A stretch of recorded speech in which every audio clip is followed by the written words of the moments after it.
Hello everyone, welcome to channel learn with ease. आज का topic है कॉमन साइज स्टेटमेंट का, जिसमें हम सॉल्व करेंगे क्वेश्चन नंबर 2 चैप्टर 9 टीके गोयल की बुक से class 12 accounts. Online sessions, online classes के लिए आप मुझे व्हाट्सएप कर सकते हो इस नंबर पर। आप मुझे टेलीग्राम पर भी फॉलो कर सकते हो। तो क्वेश्चन में है आपके पास मॉडर्न कंप्यूटर्स लिमिटेड कंपनी की बैलेंस शीट 2 साल की, और आपको बनानी है कॉमन साइज बैलेंस शीट। कैसे बनाओगे? सबसे पहले नए फॉर्मेट के अकॉर्डिंग आपको जो करना है कि प्रीवियस ईयर की फिगर्स पहले लिखोगे और करंट ईयर की फिगर्स बाद में लिखोगे। एब्सोल्यूट अमाउंट्स का मतलब है जो डाटा आपके पास अवेलेबल है वही आपको लिखना है। तो जो बैलेंस शीट है उसको आप पहले इस तरह से पूरा एंड तक लिख लो।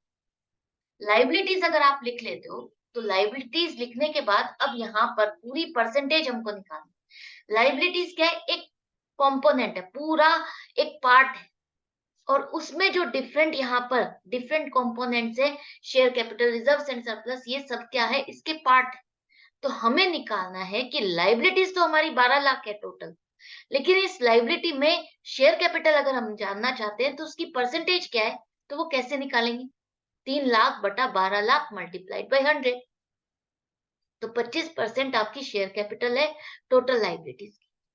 जैसे कि आपको जो टोटल मार्क्स मिलते हैं, आप एग्जाम देते हो और 6 सब्जेक्ट से या 5 सब्जेक्ट से सारे मार्क्स आपको मिलते हैं, और वो टोटल आपके मार्क्स आपके पास होते हैं। मान लो 300 मार्क्स है, और उसमें आपके अकाउंट्स के मार्क्स, इकोनॉमिक्स के मार्क्स, इंग्लिश के मार्क्स, मैथ्स के मार्क्स, सबके अलग अलग मार्क्स हैं।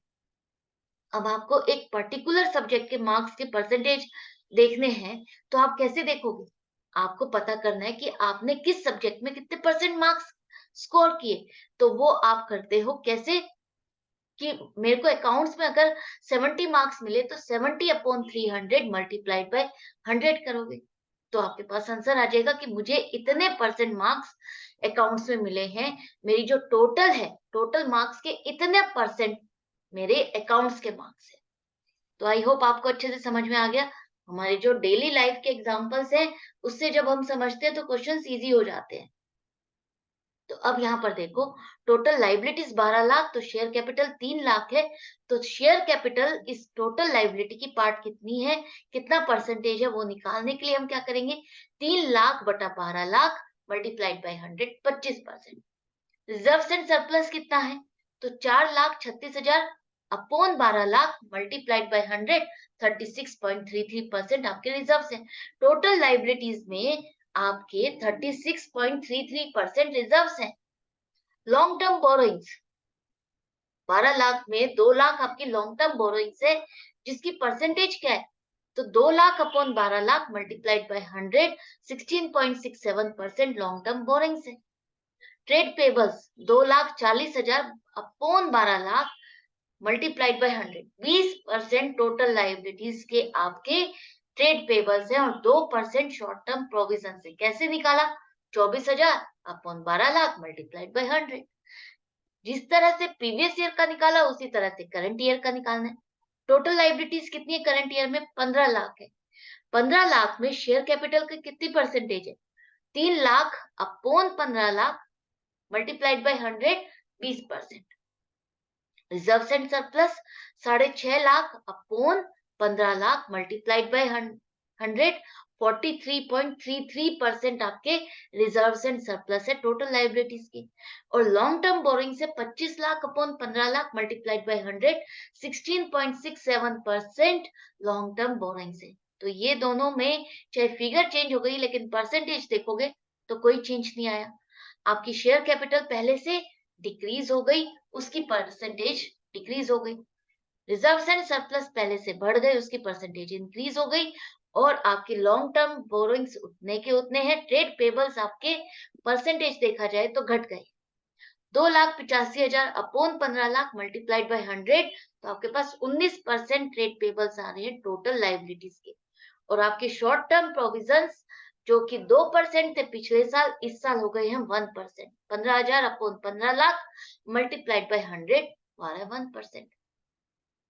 अब यहाँ पर जो सबसे बड़ी बात है, जो इंपॉर्टेंट बात है, जो आपको ध्यान रखनी है, वो ये है कि आपका ये जो टोटल है, ये सारे कंपोनेंट्स की जो परसेंटेज आपने निकाली है, इन सब का टोटल 100 होना चाहिए, 100% होना चाहिए। अगर ये नहीं है, कम या ज्यादा है, तो इट मीन्स आपने कहीं ना कहीं कैलकुलेशन में मिस्टेक की है।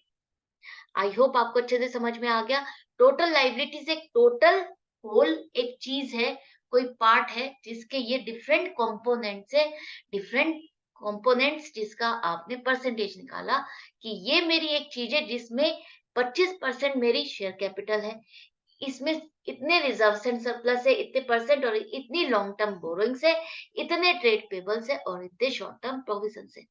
तो हम अपना लाइबिलिटी में जज कर पाते हैं, फाइंड कर पाते हैं कि हमारी शेयर कैपिटल कितनी है, हमारी इक्विटी कितने परसेंट है और हमारी लॉन्ग टर्म डेट्स कितनी है टोटल लाइबिलिटीज में। तो परसेंटेज में आपको पता चल जाता है, तो इजी हो जाता है। अब आ जाओ एसेट्स। एसेट्स भी आपको उसी तरह से जो आपके पास क्वेश्चन में है, प्रीवियस ईयर पहले लिखो, करंट ईयर बाद में, और सारा का सारा फॉर्मेट लिखने के बाद एंड में आपको यहाँ पर टोटल निकालना है। अब ये टोटल एसेट्स आ गई आपके पास। टोटल एसेट्स में अगर अब मुझे पता करनी है कि मेरी property plant and equipment and intangible assets का कितना परसेंट है, वो कितने परसेंट एसेट है मेरी, तो 5 lakh upon 12 lakh multiplied by 100 करोगे तो पता चलता है आपको कितना, 33.33% आपकी, सॉरी 41.67% आपकी क्या है, property plant and equipment. Previous year के डाटा को हम कंपेयर कर रहे हैं, उसका निकाल रहे हैं, कंपेयर नहीं कर रहे, उसका प्रोपोर्शन निकाल रहे हैं, तो आपको प्रीवियस ईयर के कॉलम में ही देखना है। इसी तरह से करंट ईयर में 5 लाख अपॉन 15 लाख, तो वो 33.33% आएगा कि आपके जो फिक्स्ड एसेट्स है उनकी क्या परसेंट है total assets.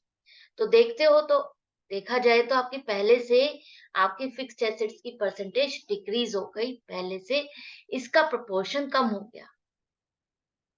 Non current investments आपकी बढ़ गई हैं, लेकिन परसेंटेज देखो, 1,96,000 upon 12 lakh multiplied by 100, previous year की तो 16.33% आ रही है। इस साल आपने नई इन्वेस्टमेंट खरीदी है तो 3,10,000 अपॉन 15 लाख मल्टीप्लाइड बाय 100, ये 20% 0.67, सॉरी मेरा थोड़ा गला खराब है, तो 20.67% आपकी नॉन करंट इन्वेस्टमेंट हो गई। इसी तरह से इन्वेंट्री निकाल लोगे, 2,58,000 अपॉन 12 लाख 21.5%, और करंट ईयर की 3,69,000 अपॉन 15 लाख 24.6%। ट्रेड रिसीवेबल्स आपके 1,98,000 अपॉन 12 लाख मल्टीप्लाइड बाय 100, 16.5% आपके टोटल एसेट के कितने परसेंट है डेटर्स ट्रेड रिसीवेबल्स, 16.5%, जो कि इस साल घट गई, परसेंटेज देखा जाए तो घट गई है। 2,25,000 अपॉन 15 लाख मल्टीप्लाइड बाय 100 करो, 15% इस साल ट्रेड रिसीवेबल्स आ रहे हैं आपके, जो कि घट गए, पिछले साल के मुकाबले आपकी इसकी परसेंटेज घट गई है। और इन्वेंट्री की परसेंटेज आपकी इंक्रीज हो गई, इन्वेंट्री पहले से बढ़ गया, उसकी परसेंटेज टोटल एसेट्स में आपकी इंक्रीज हो गई। Cash and net cash equivalent, वो भी आपका परसेंटेज में देखते हो तो बढ़ गया है।